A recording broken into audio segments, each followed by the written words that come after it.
Hello দিদি। বল। এ দিদি, অনেক বড় একটা প্রবলেম হয়ে গেছে। আমি অঙ্কে মাত্র 6 পেয়েছি। আরে ধুর পাগল, তোরা তো ইন্টেলিজেন্ট দিদি থাকতে তুই চিন্তা করছিস। কিছু একটা উপায় বল দিদি, নাহলে মা তোমাকে মেরে ফেলবে। প্লিজ দিদি বল তাড়াতাড়ি। আরে বলছি তো আমি আছি, তাহলে ভাবছিস কেন? তোর কাছে লাল কালি পেন আছে নাকি? বল। আছে? হ্যাঁ আছে। আর চিন্তা কি, ছয়ের পেছনে একটা শূন্য বসিয়ে দিলেই কাজ হয়ে যাবে। কাজ কমপ্লিট, আর কোনো চিন্তা নেই। হে, তুই আমার বোন, হ্যাঁ? আমার বলতেই লজ্জা লাগছে, হ্যাঁ? থ্যাংক ইউ রে দিদি, thank you thank you thank you রে দিদি, থ্যাংক ইউ থ্যাংক ইউ। আর ঠিক আছে ঠিক আছে, অত থ্যাংক ইউ বলার দরকার নেই। স্মার্ট দিদি আছে, সব কাজ একদম স্মার্টলি হ্যান্ডেল করতে পারে, বুঝলি? এবার মজা দেখতে মজা লাগবে। ও মা, এই দেখো আমার রেজাল্ট।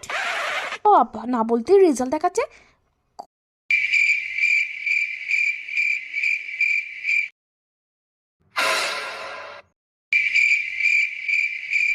আরে মনা, দেখে যা তোর বোন কত ভালো রেজাল্ট করেছে, দেখে যা এসে।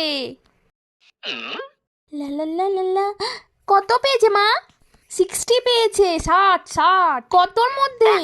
50-এর মধ্যে। তোর বোন 50-এর মধ্যে 60 পেয়েছে, বুঝলি তো?